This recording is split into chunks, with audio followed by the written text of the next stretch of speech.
Hey everyone, today I'm going to tell you about a biographical war drama called Jarhead. Beware, spoilers ahead. Let's get into it. Without my rifle, I am nothing. Say it, you. Without my rifle, I am nothing. Drill Instructor Fitch welcomes the new recruits to the USMC barracks. He declares that there are no blacks or whites there. Everyone is now green. He asks Swofford if his father had served, to which the soldier replies, Sir, yes, sir! Then the instructor asks if he has a girlfriend. Sir, yes, sir! Yes again, mother. Jody's banging her right now. Swofford realizes that joining the Marine Corps was a bad decision. What the are you even doing here? Sir, I got lost on the way to college, sir! The recruits are then sent to the Marine Corps base camp, Pendleton. The senior officer assigns Swofford to the 2nd platoon so that he can improve their performance. It's full of retards and f***ups. Maybe you can elevate the sons of just a little. The platoon welcomes the newcomers by attacking him with a red-hot branding iron. He loses consciousness. When he wakes up, he discovers that there is no brand on his leg. Troy says they scared him by switching out the brand. You want a brand? You gotta earn it. He still regrets his decision to enlist in the U.S. Army, so he fakes poisoning by taking laxatives. He remembers his life. His father was always hard with his son and wasn't really involved in raising his son. His sister suffered from mental problems and his mother was extremely depressed. The only bright thing in his entire life was Christina, his girlfriend. She promised Swofford to wait for him at all cost. I'll write you every day. But his reflections are interrupted by Staff Sergeant Sykes of the Marine Corps, who offers him the opportunity to join a regiment of scout snipers. I heard it took 6 guys to pull a little branding trick on you. And your file says that you ain't f***ing dumb either, so you better get unsick most motherfucking Ricky Tick, because there's a chance that you could be a scout sniper. Swofford is not too happy about this opportunity and tries to wriggle out. So Sykes goes to trick. He asks if Swofford can play any musical instrument, to which the latter says yes. And Sykes suggests visiting the bugle tryout tomorrow. Swofford arrives at the appointed time. Private Swofford reporting for bugle tryout. But it turns out to be a sniper class, and the guy makes a fool of himself. Private Swofford here is going to play reveille for us. Oh, I don't have a bugle. You better play it with your mouth. What? I said play it with your goddamn mouth. After the public humiliation, Swofford proudly declares that he wants to stay. You still here? Yes, Sergeant. Yes, what? Yes, I am still here, Staff Sergeant. The training begins, and a few days later, Swofford finds his calling there. He begins to dream about seeing splatters of blood caused by his shots. One day, he witnesses a tragedy. One of the recruits loses his nerve during the exercises, where the platoon has to crawl under barbed wire during the machine gun fire. The recruit panics, stands up, and gets a bullet in his head. I told you to keep your f***ing head down. If you listen to me, you will still be f***ing alive right now, stupid. Swofford completes his infantry sniper training together with 7 other soldiers. Sykes makes Swofford the shooter, and Troy is appointed to be a spotter. Spotter, shooter, spotter, shooter. Troy looks enviously at Swofford because he wants to be a shooter himself. Sykes teaches them how to say the sniper code. Without my rifle, I am nothing. Without my rifle, I am nothing. At just about that time, Saddam Hussein invades Kuwait. After watching news report, Troy excitedly says, We're going to f***ing war. the U.S. is in this conflict. On the same day, the Marines watch a movie about the Vietnam War. All the soldiers are thrilled seeing military actions on the screen, expecting a bunch of a cruel, bloody mess. The session is suddenly interrupted, and the announcer says that their recruits are to report to the company area. All the Marines are extremely happy that they will finally have a chance to put their skills to work. The U.S. begins to deploy troops for Operation Desert Shield. Lieutenant Colonel Kaczynski briefs the Marines and says that Iraqis use Nerf gas. He shows them a picture of an Iranian kid suffered from that very gas. That fact demoralizes soldiers a little. Kaczynski says that killing Iraqis is not their mission. They're supposed to protect oil fields in Saudi Arabia. And gentlemen, I'm talking a lot of oil. On the way to their camp, Kruger demonstrates his ability to think critically. He's clearly one of the smartest soldiers among them. They got their fat hands in our bowl. The motherfuckers drink it like it's beer. That's why we're here to protect their profit. He's full of shit. Who do you think gave Saddam all his weapons? We did. Politics. The 2nd platoon settles in its new camp. While unpacking, Swofford looks at his girlfriend's picture. Oh, she's hot. Yours? Yes. You better shoot yourself in the foot and get a ticket home because Jody's gonna be all over her! Come on, I drink a gallon of her pee just to see where it came from. Cortez calms them down by showing them a picture of his pregnant wife. Oh no, please don't love me! Sykes storms the tent and orders the fighters to put on chemical protective gear for a run. 55 seconds. You're all dead. And since you're all dead, I guess you wouldn't mind taking a little run in these suits. Their everyday routine has begun. They gather for formation 6 times a day. The soldier hydrate, patrol the empty desert, and then dehydrate when ordered. They throw hand grenades into nowhere, navigate imaginary minefields, fire at nothing, and hydrate some more. After this useless routine, they keep watch at night. The price of crude oil has nearly doubled, and President Bush sends in more troops, and the number of troops increases to hundreds of thousands of soldiers. It has been 62 days since the arrival of the 2nd platoon. Out of boredom, they try to entertain themselves by arranging scorpion fights for money. Swofford tells us the main rules of avoiding boredom. Suggested techniques for the Marine to use in the avoidance of boredom and loneliness. Masturbation. Rereading of letters from unfaithful wives and girlfriends. Cleaning your rifle. Further masturbation. A wall of shame is installed in the camp, where the soldiers put photos of the girlfriends and wives who failed to wait for them to come back from service. Swofford begins to worry about his girlfriend. Is she up there yet? What? Don't worry, she will be. She'll be right there. She's gonna look beautiful up there. One day, journalists come to their camp. Sykes gives instructions on what to say and what not to say. You telling us what we can and can't say to the press? That's un-American. Yeah, what about freedom of speech, the Constitution? No, you signed the contract. You don't have any rights. Journalists are interviewing the soldiers. Answering the question about who's waiting for him at home, Swofford mentions his girlfriend, Christina. She's the only person he cares about. Sykes tells the reporters how comfortable NBC suits are. To prove this, he makes the soldiers put them on and play a football game. It's 112 degrees. Then I guess you won't be needing your parkers, will you? The soldiers start playing despite the infernal heat. Exhausted by Sykes' demonstration, the Marines riot by stripping off all their clothes, demonstratively swearing with all their might. Sykes quickly leads the reporters away. Let's go check out the artillery and everything. That night, Sykes forces the soldiers to build the pyramid out of sandbags and laugh to punish them for their behavior. I don't hear you laughing now.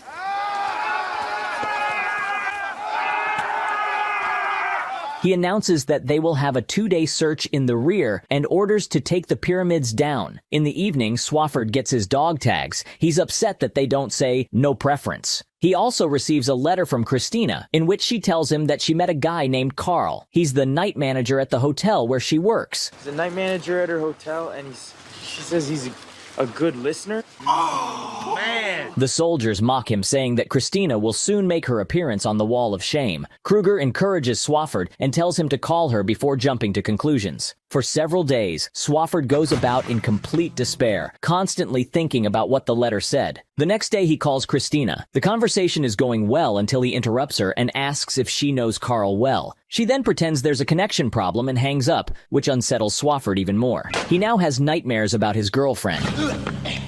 As if that isn't enough, Detman receives a tape from his wife and invites the guys to watch it. It's supposed to be the Deer Hunter movie. However, there's no movie on the tape, but a video of his wife cheating on him with their neighbor. The tape turns out to be his wife's revenge for his past infidelities. Troy calms Detman down and leads him away. Several Marines turn on the video to continue watching, but Troy turns back and stops them. He tells everyone to mind their business. What are you doing? I'm waiting for you to leave so I can watch it again. Why do you want to watch it again? I want to see what it's like to watch somebody else your girlfriend. Swofford is almost crying after this words. The 2nd platoon patrols the desert on day 122. The number of troops has increased to 390,000. The situation with Christina stuck in Swofford's head. He even thinks he's going crazy. In the evening, he visits the smartest man alive who serves as a signalman. I studied classics at Dartmouth. And buys a canister of alcohol for $40. He returns to his platoon for the Christmas Eve party. Swofford asks O'Donnell to take his watch for money. The soldiers are having a great time, but O'Donnell accidentally starts a fire while making dinner. The fire gets out of control and spreads to the flare crate. The soldiers think that an attack has started. They run out of the tent with their weapons and see what happened. It was my sausages. The next day, naked Swofford vomits in front of the platoon under the scorching sun. So do you have all of that unauthorized beverage out of your system? Sykes demotes Swofford to private for leaving the watch and assigns him to dispose of waste from the outdoor toilets. And I don't think Mysterio is enjoying his duties now. He is completely disappointed in his military service. The next day, Swofford and O'Donnell work on assembling and disassembling rifles. Swofford is still mad at O'Donnell. What would you say if I told you I was gonna kill you for f***ing me over like that? I already told you it was an accident. An accident, like when this trigger slips. And he admits that he wants to know what it's like to kill a man. He loads the rifle and aims it at O'Donnell's head. Cortez leaves the tent, saying that he doesn't see anything. What do you think, Cortez? You think I'll accidentally kill your homeboy from boot camp? Sure you kill him. Accidents happen. You don't see right? No, I don't see This ain't even my tent. I ain't even here, Swofford. Swofford yells at him, making him recite the sniper code. Without my rifle, I am nothing. Say it, you. Without my rifle, I am nothing. Then he goes insane and orders O'Donnell to shoot him. Tell me, you fucking pussy! Realizing what he has done, he begins to cry. While on patrol in the desert, Troy reprimands Swofford for what happened between him and O'Donnell and makes him apologize. Swofford begins to apologize, but is interrupted by the sudden sound of gunshots. When barely distinguishable silhouettes appear on the horizon, the Marines form a line. Swofford greets people in Arabic and approaches them for negotiations. The negotiations seem to be tense. Hey, don't fucking touch the rifle! Having told him that someone shot their camels, they leave. On their way back, the platoon cheerfully discusses what happened, and the soldiers are surprised that Swofford speaks Arabic. It turns out that Fowler is who killed the camels, and he's really proud of it. He did it just for fun, being tired of boring routine. All the guys look at him with judgment. Everyone understands that it was because of him that they were just about to kill 9 civilians for no reason. Fowler notices a civilian girl sitting in a passing-by car and starts to show her his intelligence. Hey, teach me some of that Arabic. What's, come suck my Sykes informs the 2nd Platoon that they are now doing Operation Desert Storm. Hussein has finally officially announced Iraq's invasion of Kuwait, and there will be casualties. The soldiers are excited about the chance to use their skills in the real battle. The enemy uses toxic gas, so the soldiers are given atropine pills and injection syringes. All the soldiers have to sign a waiver because the pills aren't proven yet. Kruger is not going to take the pills and refuses to sign the waiver. I'll take the fucking pills, and a year later, my will turn inside out and start fucking talking to me. Sykes explains what happens after being poisoned by that gas and forces everyone to sign the waiver and take the pills. But Kruger spits it out when Sykes is not looking. Later, they start digging sleeping holes for themselves. At this moment, American fighters fly over them. Troy begins to argue that what they're doing is pointless. After all, while they're busy digging around, the war is moving a mile away from them thanks to the Air Force. By the time we have our rifles dialed, the war's gonna be a mile down the road. Swofford wants to sort it out with his spotter. Without letting him finish, Sykes takes Swofford aside and says that Troy will be kicked out of the army as soon as he returns to the U.S. because he lied about his criminal record on his application. He orders Swofford to keep an eye on Troy. Swofford tells Troy that he could have told him about this secret. Troy advises him to mind his own business. In the evening, soldiers receive mail. Christina sends back the t-shirt, which Swofford left for her. She sent it back, man. Sent it back like you send back a ring. She also attaches a note saying, I'll always love you, Christina. Swofford is upset by this package, but he focuses on Troy because he needs support more than anyone else there. All the soldier in the tent starts to cheer him up. They grab Troy and brand him with the Marine sign. You earned it, man. The next day, the 2nd Platoon is under fire from the enemy artillery. While everyone is hiding in the shelter, Swofford keeps standing, enjoying the beginning of the first battle so welcomed and so desired. Are you all right? I pissed myself. Sykes tells him to get the batteries for the signalmen. He runs through the artillery fire, brings the batteries, but they turn out to be dead. The Iraqis are retreating. The Marines advance in their direction. In the distance, they see U.S. fighter jets returning after their mission. Fowler happily waves at them, but 2 fighters suddenly turn around and, mistaking the infantry soldiers for the Iraqis, begin shelling their own troops. Several soldiers get wounded. Thought we were Iraqis? Keep moving. The 2nd Platoon reaches the cluster of crashed and burnt cars destroyed by that very U.S. fighter jets. They walk among blasted and burnt vehicles with smoking corpses scattered about and realize that there are a lot of civilians among them. We're trying to get away. One of the soldiers finds corpse of a little girl. It is here that they arrange a halt. Swofford leaves his platoon, approaches the charred corpses, and realizes the true meaning of what is happening. He vomits at what he sees. He is deeply shocked. The Iraqis set the oil wells on fire, causing an oil rain. Sykes gives an order to dig in, but a change in wind soon causes them to relocate. Digging their sleeping holes, soldiers spot Fowler, who's digging something in the distance. Fowler, what are you digging over there? Nothing. Our orders are to dig over here. A few men approach him and see how this jerk is playing with a corpse. Check out what I put in his mouth.